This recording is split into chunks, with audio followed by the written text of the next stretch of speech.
읽은 성경의 본문에 안디옥 교회가 나옵니다. 안디옥 교회는 참 특별한 교회예요. 예루살렘 교회가 모교회죠. 예루살렘 교회가 안디옥 교회를 세운 게 절대 아닙니다.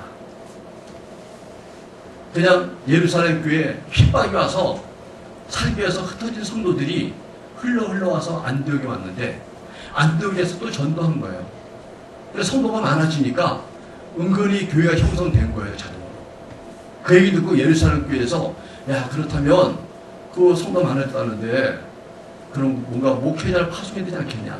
그래서 보낸 게 바나바, 바울입니다. 바울과 바나바 교회를 세운 게 아니에요. 안디옥에 있는 사람들이 세웠습니다. 안디옥은 그런 거예요. 그런데 자연 발생적으로 파생된 교회였지만 그들은 예수님께서 오직 성령이 너희에게 임하시면 너희가 권능을 받고 예루살렘과 온 유대와 또 사람들이 배척과 천대하는 사마리아와 그리고 아무도 알지 못하는 저 세계 땅끝까지 가서 내 복음을 전하라는 주의 말씀을 받았지만 예루살렘 교회는 예루살렘과 온 유대로 끝냈습니다. 주님, 이 정도면 됐어요. 지금 우리 교회 붕괴했거든요. 우리 교회 다 축복받았어요. 좋아요. 주님, 이렇게 행복하게 살고 싶어요.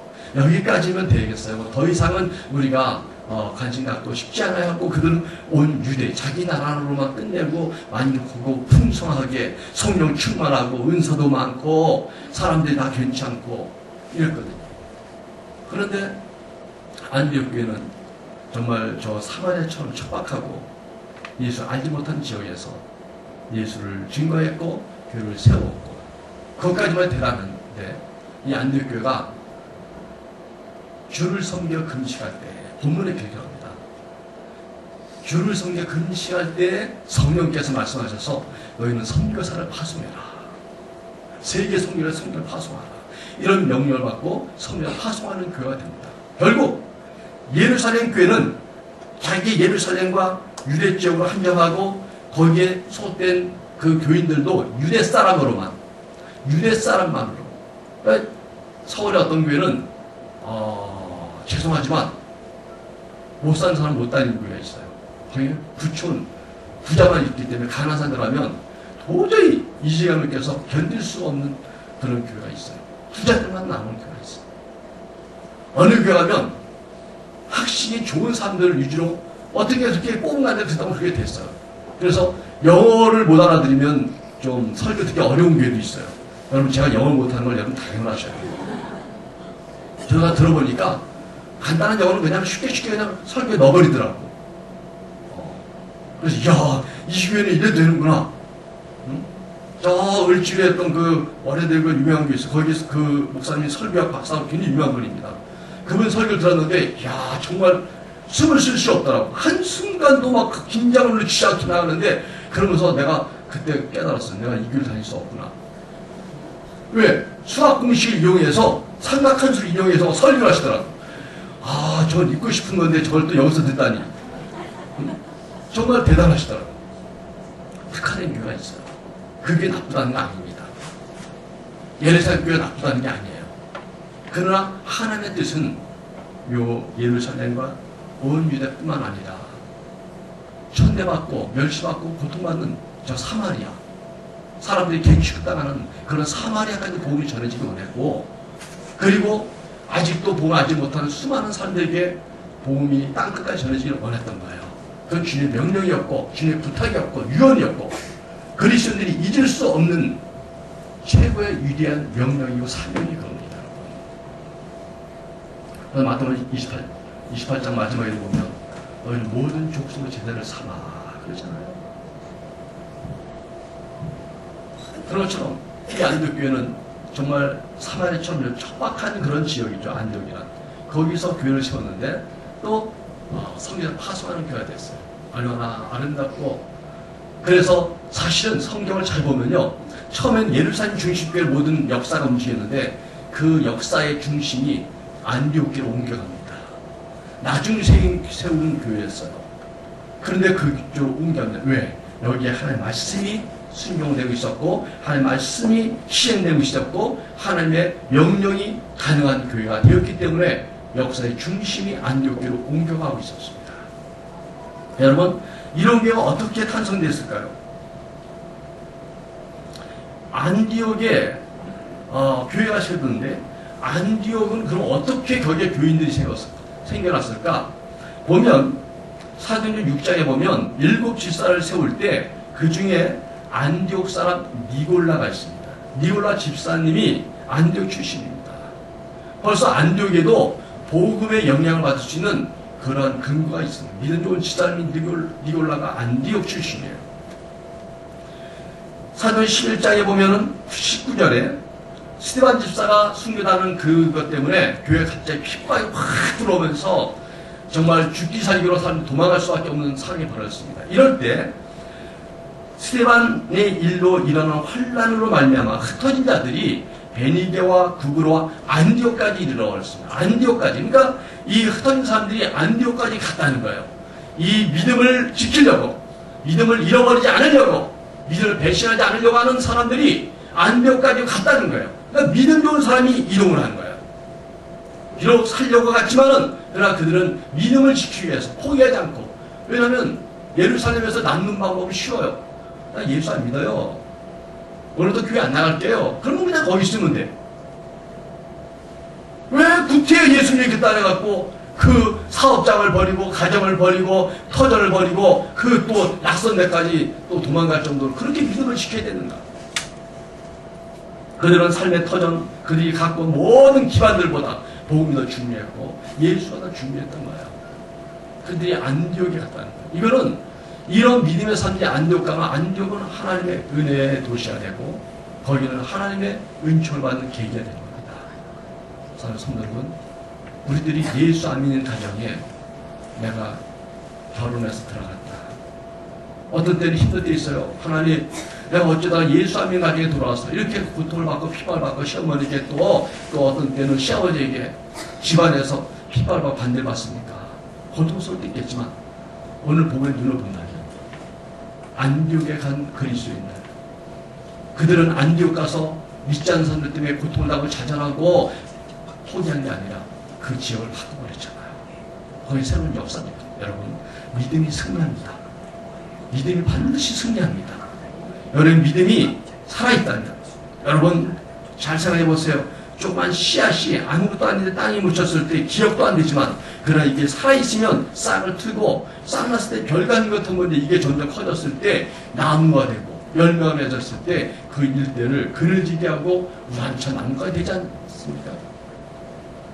지금 내 믿음은 비록 하나의 씨앗 같고 싹과 같을지라도 반드시 여러분이 있는 집안을 예수 그리스도의 집안을 변화해 주고 있습니다. 살아있는 믿음이 필요해요. 포기하는 믿음이 필요해요.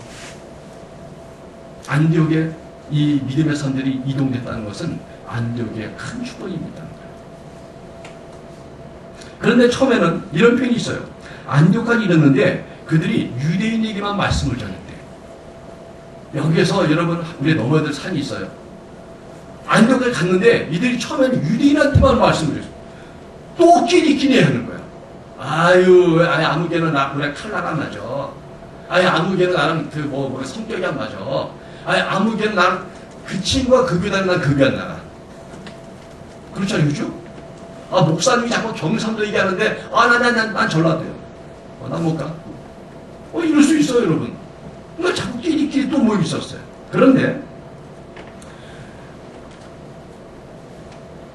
사도행전 11장 20절을 보니까 그 중에 구브로와 구레네 몇 사람이 안디옥에 이르러 헬라인에게도 말하여 주 예수를 전파하니. 헬라인이 뭐냐면 헬라는 이미 망해버린 그 나라지만 헬라 문명이 워낙 뛰어났기 때문에 그 일대 헬라 문명권에 들어가렸습니다. 헬라가 그 일대를 잡아버렸고 헬라 문명이 그래서 나라를 초월해서 헬라 지역인 거예요. 우리 안산도 보면 어떤 분이더라고요. 중앙동이 어디냐? 그래서 중앙동은 없습니다. 중앙동에서 만나자는데 중앙동은 없고요. 중앙역 근처를 중앙동이라고 해요. 거의 고잔동이거든요, 여러분. 여러분 혹시 모르시면 혹시 있는 거 아니겠죠? 고잔동인데 중앙역 근처를 중앙동이라고 해요. 중앙동은 없어. 가서 여러분 검색 중앙동 쳐보세요. 다른 데가 막 나와. 안산은 안 나와. 그러니까 그 일대를 그냥 중앙동이라는 거야. 그러니까 헬라 문명을 받은 곳은 그냥 헬라라 그래. 그냥 헬라 지역이라고. 근데 이 헬라는 다양한 문명, 다양한 나라를 포함한 거기 때문에 유대인만을 말하는 게 아니에요. 도리어 유대인은 헬라에 안 들어왔습니다. 근데 이 중에 몇 사람이 헬라 사람들에게도 이 인종을 넘어서서 나라를 넘어서서 복음을 전했다는 거죠. 그 당시에는 이게 굉장한 발상이었어요. 그래서 그들이 예수를 믿게 되면서 안디옥에 형성되는 그 기초가 된 거예요. 여러분, 이 구브로 그리고 구레 사람, 이게 무슨 뜻이에요? 오늘 읽은 본문에 보면 1절에 안디옥 교회에 선자들과 교사들이 있으니 곧 바나바와 니게르라 하는 시몬, 니게르가 무슨 뜻이냐면 검둥이라는 뜻입니다. 검다는 뜻이에요. 흑인이에요. 그러니까 유대인이 아닌 사람이죠. 흑인이 이 교회의 교사고 선지자의 역할하는 리더였던 거예요. 지도 중에 하나예요. 구레 사람 루기오. 구레 사람은 아프리카 출신을 말합니다. 북아프리카 쪽이에요. 예수님이 십자가 질 때 예수님이 쓰러졌기 때문에 대신 십자가를 잠깐 진 사람이 있습니다. 그게 구레 사람 시몬입니다. 그러니까 아프리카 출신의 사람인데 건장하고 시커멓게 보이니까 로마 병정이 야, 너 이리 와. 이 예수 대신 잠깐 십자가를 줘. 그래서 구레 사람 시몬이 이 북아프리카 사람입니다. 그러니까 이 사람은 거의 검은 사람이죠. 그러니까 인종이 벌써 뭔가 허옇고 좀 그래야 되는데 시커먼 사람이 들어온 거예요. 여러분, 우리도 미국 가면은 백인들 있잖아요. 그죠? 그래서 우리는 그렇게 생각한다고. 우리는 흑인보다는 좀 하얘니까 백인들이 우리 황인을 좋아할 것 같은데 안 그렇대요. 자기들은 흑인을 더 많이 봤으니까. 우리는 검은 것도 아니고 흰 것도 아닌 것들이 노리스한 것들이 있으니까 더 기분이 안 좋은가 봐. 좀 아시아 사람 무시하는 게 있어. 그런데 이 안디옥교는 이런 인종차별을 넘어갔잖아요. 이미. 지도자 중에 흑인이 있었고 아프리카 사람이 있었습니다. 그런가 하면 분봉한 헤롯의 젖동생 마나에 이 사람은 신분이 높아요. 출신이 좋습니다. 헤롯 왕하고 정말 그 어릴 적에 중마고 같은 친구를 잘한 사람이에요. 그러니까 집안이 좋은 거죠. 굉장히 집안이에요. 배경이 좋아요. 이런 사람도 있어요. 그러니까 한마디로 빈부의 어떤 차이도 넘어왔다는 거예요. 여러분, 이게 진정한 교회인 겁니다. 부자만 다니시는 교회, 가난한 사람만 다니는 교회, 학식 좋은 사람들만 다니는 교회. 뭔가 우리 교회도 고칠 게 많아. 너무 예쁜 사람만 다니는 것 같아. 할렐루야. 이럴 때 안에 들어오면 그냥 되는 건데 꽉 이럴 때 겸손하게 왜 목사님 저는 아닌데 이런 사람들이 너무 겸손해. 제가 볼 땐 다 예쁩니다. 남자들은 제일 잘생겼고 할렐루야. 제가 너무 아부하는 것 같아서 죄송한데 제가 볼 때는 그게 다 보여요. 그러니까 뭔가 인종차별을 넘어가고 비밀을 넘어가고 어떤 인간적인 그 제약을 넘어가는 교회가 안디옥 교회다. 하나님은 이런 교회를 만드셨고 이런 교회를 기뻐하셨어요. 근데 정말 이들이 한 일이 뭐냐면 정말 놀라운 것은 2절에 보니까 주를 섬겨 금식할 때에 성령이 이르시되 이런 말씀이 나옵니다. 우리는 금식 기도할 때 되게 내 문제 갖고 금식합니다. 내 문제가 급한 거 아니면 금식 안 합니다. 여러분, 아예. 이게 주예요. 여러분, 금식 기도했다고 대단한 거 하나도 없어요. 여러분, 금식 기도하는 사람 전혀 두려워하지 않아요. 왜? 자기 문제 얼마나 컸길래 금식하는지 뻔한 거기 때문에. 평소에 믿음 생활 잘하지 않고 꼭 어려울 때만 금식하는 사람이 있어요. 물론 이렇게 말해서 죄송해요. 다 그렇게 말하면 안 되겠지만, 그러나 이 안디옥 교회는 주님을 섬기는 마음을 금식했다는 거죠. 금식하면 뭐였냐면, 주님, 우리가 무엇을 해 주님을 기쁘게 할까요? 주님이 원하시는 게 무엇일까요? 우리가 정말 주님을 어떻게 잘 섬길 수 있나요? 주님의 뜻을 우리에게 알려주세요. 주님, 우리 교회가 이렇게 안디옥에 세워졌고 하나님의 은혜로 이렇게 많은 사람들이 각종 각양의 어떤 인종이 왔는데, 주님, 우리 교회는 예루살렘 교회 좀 다릅니다. 우리는 예루살렘에 비교해서 너무 다른 것 같아요. 거기에는 유대인만 다니는데 우리는 다양한 사람이 모였고, 유대 그 예루살렘 교회는 여러분 지도자 누구냐면 사도들입니다. 위대한 사람들이죠. 예수님과 함께 다녔던 사람들이고 기적을 행한 사람이고 기적을 받던 사람이고 베드로 무리를 걸었던 사람이에요. 떡이 도시락 하나 가지고 5,000명 먹는 그 기적을 본 사람들이에요. 그들은 그런 얘기만 해도 간증만 해도 사람들이 은혜가 되는 놀라운 기적의 사람들만 있는 교회인데 우리는 내놓을 게 하나도 없는 사람들이에요. 우리의 목회자는 예전에 예수 믿는 사람 핍박했던 바울이 개종한 지 얼마 안 돼갖고 믿을만 한지 약간 애매한 사람이고 그렇잖아요? 여러분 우리 교회 김태모 목사는 괜히 신실하지만 예를 들어서 김태모 목사는 전력이 뭐 과거 정가 14번 뭐 이래갖고 만약에 이제 예수 믿은 지 5년 됐는데 열심히 믿고 있습니다. 그러면 아마 여러분 자녀들한테 김태모 목사 옆에 가지 마라. 절대 단둘 있지 마라. 성경을 건들지 마라. 아마 그럴 거예요. 아마 교신 들었잖아요. 여러분 바울 믿을만 해요. 몇 년 안 됐을 때예요. 개종한 지가. 이걸 어떻게 믿겠어요? 바나바는 평신도 출신이에요. 덕이 많고 인정을 베풀고 믿음이 좋으니까 그가 사도 반역과 올라갔습니다. 사도라고 하지만은 그러나 정통성이 없어 보이는 거예요. 이런 목회자들이 있는 교회. 그 교회 비교할 때 뭔가 열등감 느낄 수도 있었지만 그러나 하나님은 우리 교회를 특별히 만들었고 하나님 이 교회에 대한 뜻은 무엇입니까? 그걸 알고 진지하게 묻고 기도했어요. 여러분, 난 이게 너무 귀하다고 느껴요. 난 우리 교회도 여러분이 정말 진지하게 한번 기도하면 좋겠어요. 우리 교회 잘하냐 못하냐 이거 따지 말고 문제를 이런 거 하지 말고 정말 우리 교회가 하나님께 어떻게 쓰임받아야 하나님이 기쁜 교회가 될까를 놓고 진지하게 기도하고 진지하게 금식하고 진지하게 고민하는 그런 것이 있는 교회가 되면 좋겠어요. 아유 그 집단이 안 보고 살면 돼. 안 보고 살면 돼. 같은 교단은 안 보고 살기로 결정을 해. 아유 나는 칼라가 안 맞아. 난 그 조질 넣어주면 난 목사한테 나는 뺄 거야. 난 안 맞아 거기 성격이. 이런 사람이 있어요. 난 아무개랑 있을 거야. 그 사람이 있으면 얻어먹는 게 많아. 그 사람이 같이 있으면 또 맛있는 걸 줘? 또 그 사람이 있으면 재미있어? 여러분, 교회 안에서 이런 것이 중요한 게 아니잖아요. 정말 이 교회가 어떻게 하나님을 성립하신다. 진짜 고민을 해야 될 때가 왔다고 봐요. 왜냐하면 우리 교회가 뭐 몇십 명, 30명, 50명 될 때는 자립하기 어렵지만 그러나 우리 이제 자립을 넘어가고 있습니다. 이제부터 조금씩 힘이 생긴다면 여러분 이 교회가 어떻게 하나님 정말 기쁘게 성립할까 고민해야 돼요. 어떤 분은 이렇게 겸손한 분도 있어요. 이 교회는 좀 커진 것 같으니까 이제 나 없어도 된대. 자기는 개척교회를 한대. 개척교회는 좋죠. 중요한 그게 문제가 아니에요. 정말 주님을 어떻게 하면 기쁘게 할까 그 일을 해내야 돼요. 수많은 교회가 있어요. 수많은 교회가 있어요. 우리 교회 하나 더 있다 달라진 게 하나도 없어요. 여러분. 이게 없어도 아무 상관없습니다. 왜? 교회가 많잖아요. 아마 이 교회 없어지면 어떤 분은 잘 됐어. 이게 내가 가고 싶은 교회 있어서 그리 갈 사람이 있어요. 잘 됐어.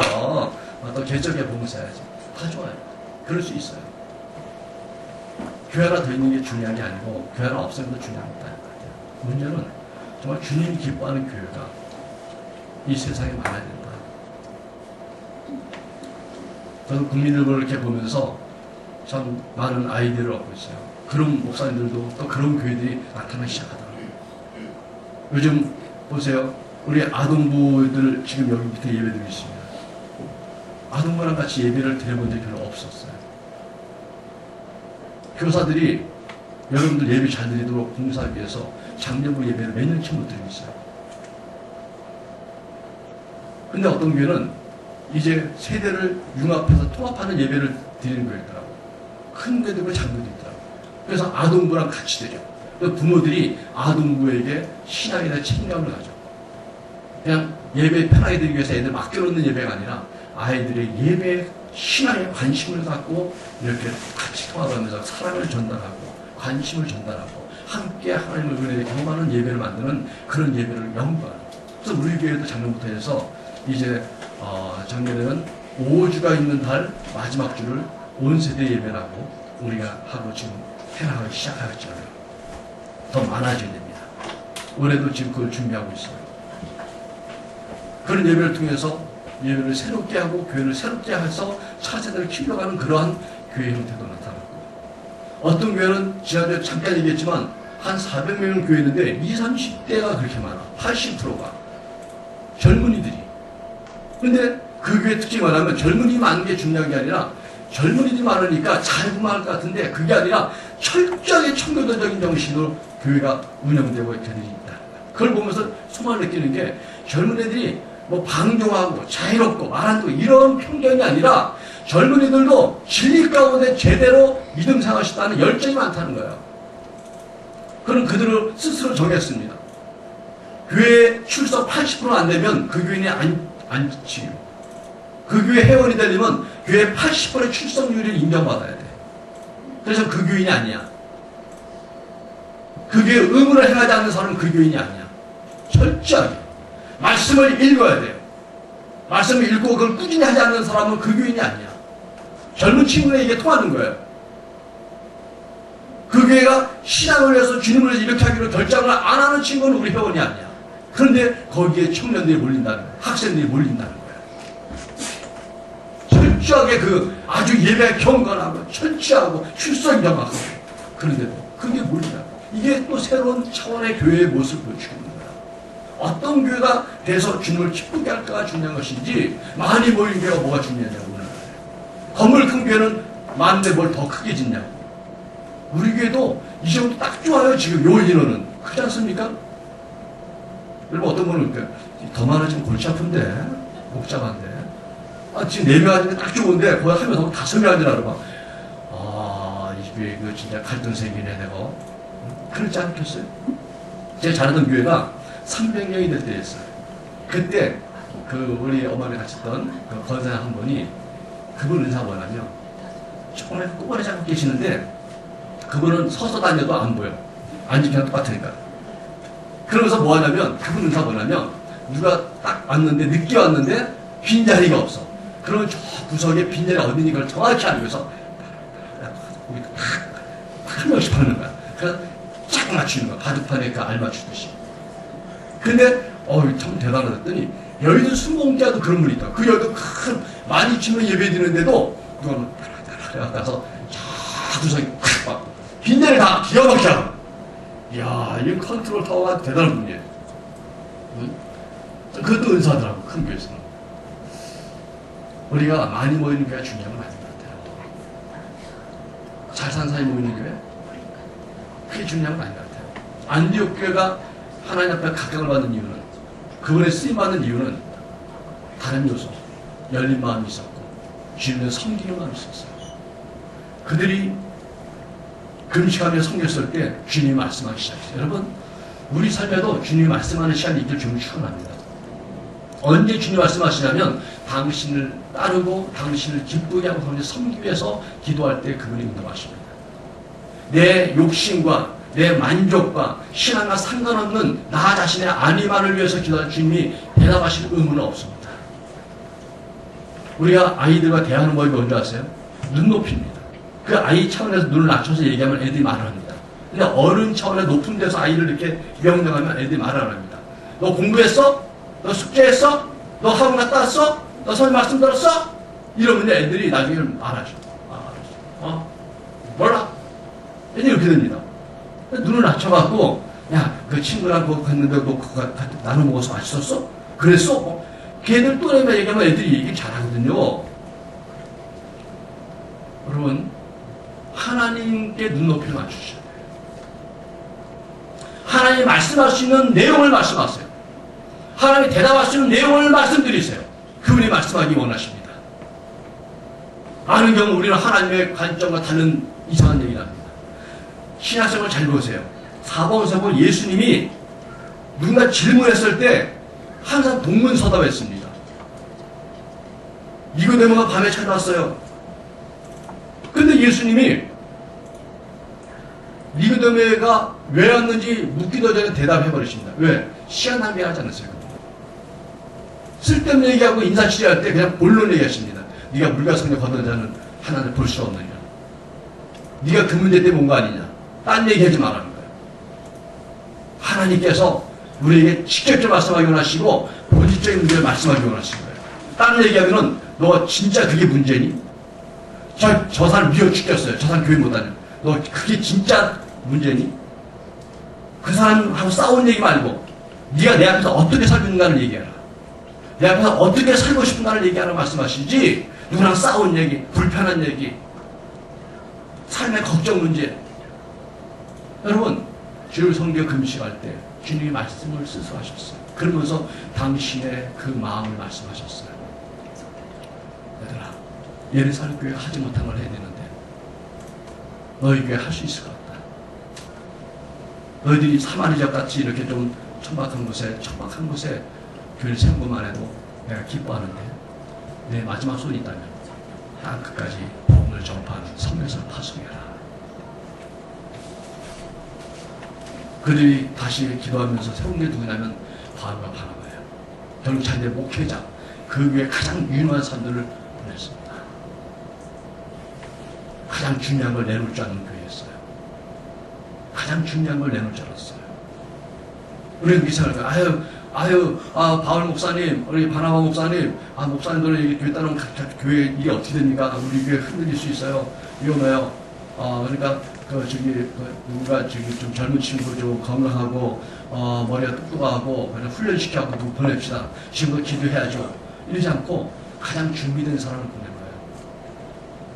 그래서 바울과 바나바가 출발했습니다. 여러분, 이 교회에 지금 1절에 나타난 5명의 사람이 평신도 지도자입니다. 사도들은 아니었어요. 그러나 사도들이 하지 못한 일을 했고 하나님의 마음을 시원하게 되었습니다. 그들은 다양한 구성이었고 다양한 상황이었지만 이건 열린 마음을 가졌고 더 소통하는 마음을 가졌습니다. 자기를 주장하지 않았고 교리적을 너무 따지 않았습니다. 1절에 보면 안디옥 교회에 선자들과 교사들이 있으니 얘기하고 있습니다.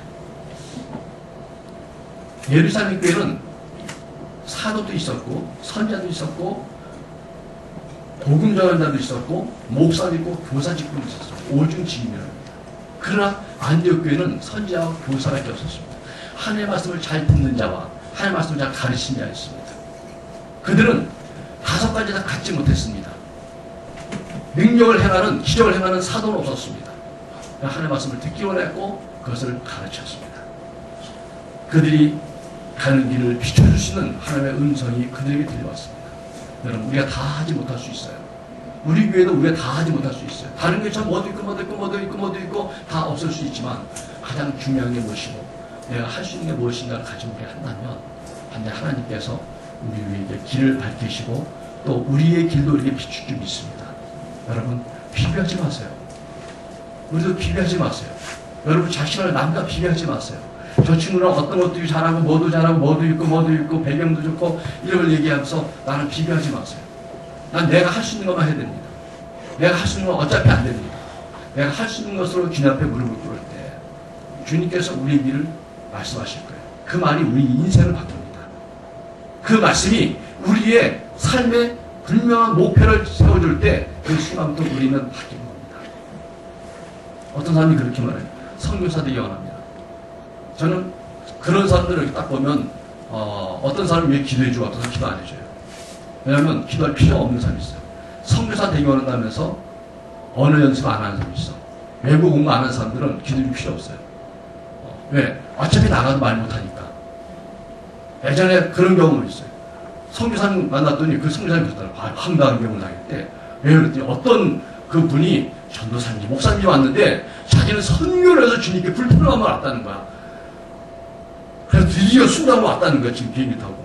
그래서 야 이걸 대단하구나. 그랬더니 그래서 영어를 잘하랬더니 하나도 못하는 거야. 그래서 나가더래. 용감해. 그래서 어떻게 했더니 한국말로 전화 오더래. 선교사님이 막 학을 띄면서 저런 분들 때문에 성경하신다는 거야. 아니 알아듣지 못하는 한국말로 말하고 왔다는 거야. 막 예수 믿어.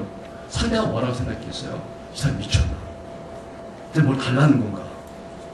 옷을 보니까 거진 아닌 것 같은데 고민을 많이 했겠죠. 열정은 좋아요. 거기까지 간 것도 대단한 겁니다. 그러나 더 준비되지 않으면 우리는 금메달을 딸 수가 없어요. 주님 앞에 그 성도를 인정받을 수 없습니다.